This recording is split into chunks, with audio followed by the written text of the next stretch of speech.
Guys, we do this every week. Today, we're going to be critiquing and reviewing our Discord submissions. For those of you that don't know, we have an amazing Discord. It's free to join. Fritz, do your thing. Wherever you put it. But what's different this week, we have one of my close friends, Annabelle Tattoo, joining us for the critique. Super happy to be here. She specializes in color realism horror stuff. I know you guys have seen her before. Her and I did an amazing collab together. You're going to be seeing her, along with other artists, in the content more. Do you have any clue what we're doing? No idea. I love that. So what we're going to be doing, people from the Discord have submitted their tattoos or questions. So we're going to be responding live to it and going through each one of the submissions. So usually, I'll do this alone, but I'm thrilled to have a second eye to have you here. We'll go through them. Sounds good. You think you're going to be nice or mean? How are you feeling? I am a little bit nervous. I don't want to be mean, but Okay. I'll be honest. So let's get into it. Let's do our first submission, which is from GT Inks. Hey, my main question is about tones and black and gray realism. So I've been doing portrait art since middle school and started tattooing about 2 years ago. And the interest in realism art just carried over with tattooing. I find that when I'm building tones in a realistic piece and layering shades, kind of gets to a point where I can't get the darks where they need to be. Like the skin tightens up and doesn't want to accept the ink building up tones. I'll attach the piece.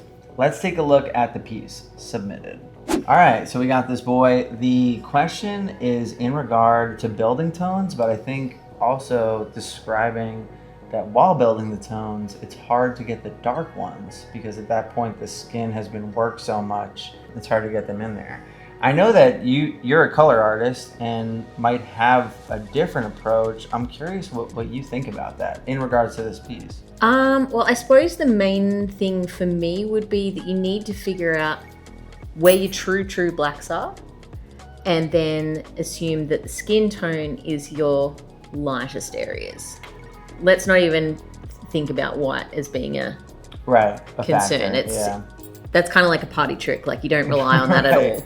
Well, I think you're 100% right. It's like start with what you know. Yeah. You know where the black Well, is, once you figure out those 2 points, the rest is just kind of. When you're laying in black, do you straight black it out? Absolutely. Yeah. Do not be afraid of black. Black is super important. And I agree for this exact reason. It's because the skin will start to swell and tighten up and become, difficult to work with. Yeah. So it's almost like in the area, just put the black in first. And then you can figure out from there. I think often one of the issues that black and gray artists come across is that they're trying to get wall-to-wall saturation instead of using the blacks and the skin tone as their basis to... Yeah. Like the black looks good right here. That looks great. That's where my eye first went to. Yeah. And it looks like it could use a little help, in the collar, maybe a little in the hair. Yep. And then what I'm noticing is the entire piece looks a little flat, except for the gun. The gun looks good. The contrast between the gun and the hand, because you've got those areas of true black and completely open skin. Yeah. Like that's the sort of stuff that you need to be incorporating throughout. Right, and like we kind of get lost in a lot of these like mid-tones. It gets a little muddy in the shirt behind the hand. Yeah. So I would, if you're working bottom up, like on the belt, cool. You make this black right away. And you work on your mid-tones later. Same thing, like cool, move up past the hands. If I want this collar black, it's made black. If I want this area black, it's made black. Sometimes I will build up the tones, and that's why I will come back in with a mag to make it dark, because the skin can be like kind of tough to work with. But I would even maybe like make this whole thing kind of black, or over here, black. I don't know if these like all these midtones are even necessary. I don't think so. Because then it would create this like big shadow, which might look nice and like high clean. contrast to me always looks better than a bunch of mushy midtones. Yeah. Always. Not to mention, it's more dramatic to look at as soon as it's done, but it's also going to age better Yeah, yeah. as well. Because it's all just going to turn into mush if everything's very similar. Yeah, and I'm seeing like in the gun here, and it looks like there's another gun here. There are the mid-tones. So with a dark background, because even the background here is pretty decent, it really makes it pop. Yes. You know, but if everything is like mid-tone here and then the other gun is mid-tone, it's just gonna get think lost. think about it in terms of contrast rather than tones. Like Right. the whole middle area. Yeah. You can kind of Because the picture might look exactly like this, and then it's like our responsibility to take it to the next level, right? And kind of make some adjustments where it's necessary. But I would say, you know, if you're struggling with getting a solid black into the skin, just do that first thing while the skin's fresh. You know, work in a small area, get all the blacks in, move on to the next area, pack solid black, and move your way out. Yeah. That'd probably be my advice on getting those tones where they need to be. Yeah. And if you utilize, you've got a much broader range. If you're looking between black and skin tone versus darkest tone to lightest tone, you've got a broader range to work with. Yeah. So if you, rather than kind of focusing on that middle area, focus on the two ends of the spectrum, you're just going to have more room to work. Yeah. And not focusing on packing in tones. Yeah, 100%. Because if you've got the blacks in there and the skin tones, or even like a light tone, everything else, you may not even need to focus on that. Yeah, yeah. And if you play around with the reference before you actually tattoo, that's the time where you can work with it. Bump up the contrast. I bump up the contrast in pretty much every tattoo I do. Yeah, it simplifies it. Awesome. I will say though, there are a lot of things in this piece that I really like. You know, I think you're right there. We're like really nitpicking. The hands look good. They're nice and light. You know, Face looks good. Yeah, face. You can tell you're paying attention to the details. So now it's just taking a step back, looking at the piece from a whole, and maybe implementing some big shades in there. Yeah, you know? not overcomplicating things. Yeah, Because ultimately, all of those mid-tones in the shirt, it's just overcomplicating things. Yeah. And I don't think you necessarily need to do that. Yeah, especially when you're performing so well on the main features, the hand, the face. Yeah. You know. But awesome. Thank you for your submission. All right, so let's go to our next one. I'll let Anna pronounce this. Reese. That's right. All right. Just join the Discord. I'm clearly slacking. I'm sending in these two projects. Hope you have a minute to give me a critique. I'm self-taught. Could really use your expertise. The owl/bunny piece. Looking for a career in tattooing. Do you see any potential? I'm 41 years old, so time is ticking for this dream of mine. Thanks in advance. What age did you say Bob Tyrell started? He was in his 40s, Yeah. definitely. And he's, I don't know exact Right. numbers, but definitely in his 40s. And he's had a massive career. Yeah, top tier. So I don't think age has anything to do with it. In fact, sometimes I think it can be a benefit because you know what you want and you're committed to it. Yeah, and to be honest, like even now when I'm teaching, I'm really looking to work with people that are like older than 25. You know, because the response, you know. If you wanted to work in childcare, you'd Yeah, change careers. All right, let's take a look. So we got the owl with this like sick bunny samurai thing. So cool. I don't know if you guys saw this. All right. So initially, like when I first look at it, I think not bad. You know, I like the owl texture and like how light everything is in here. It can be super hard to do that and It's make kind of look hard to something look teach that white. too. Yeah. So I mean, this is great. I love that the eye is nice and dark. That's And kinda, super clean. Yeah. Yeah, and then we have this kind of out of place bunny, but it's like you don't even care because he's so cool. you know? Yeah.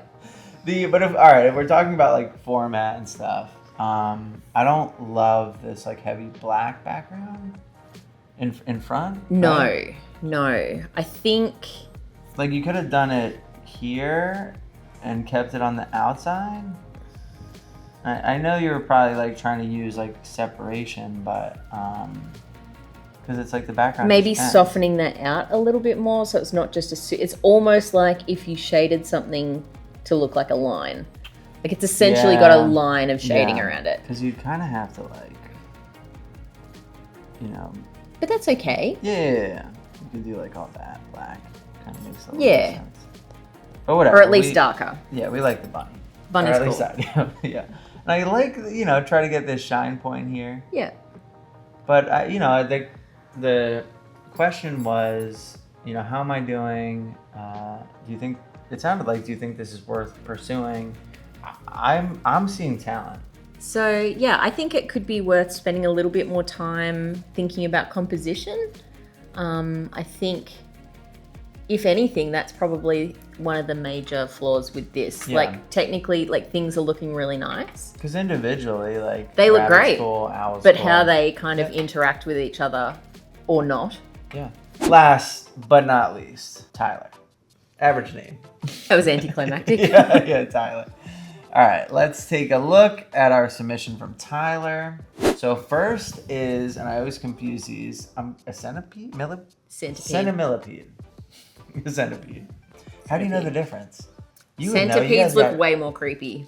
Centipedes look Millipedes are pretty, they're like worms with legs. more These legs. look way more like brutal. Okay. All right. So Like those things will fuck you up. The centipede. Yeah. All right, so we don't want to fuck with them. I think this looks really clean. Same. Like, yeah, there's a little bit of wonk in some of the lines, but like overall, it's a small piece. It looks nice to me. I like the placement too. Yeah, it goes with the arm. Like it has movement. I like that you throw in some black, and I like that the pattern of it is consistent. Like fade, open, black. Fade, open, black. Maybe, I would have thrown in some of these solid black. I don't know. But it doesn't, I'm not even saying it needs it. Like the line works clean, so you don't have to really like hide it in shading. I like this piece. It's open, it feels like the design can breathe. When it's so small and relatively simple, then obviously those like fundamentals are important. Mm-hmm. So, focusing on like how the lines taper out, these little thin ones. Yeah. Oh, these guys here? Yeah, because they kind of just stop. Yeah, but they're better on the other side.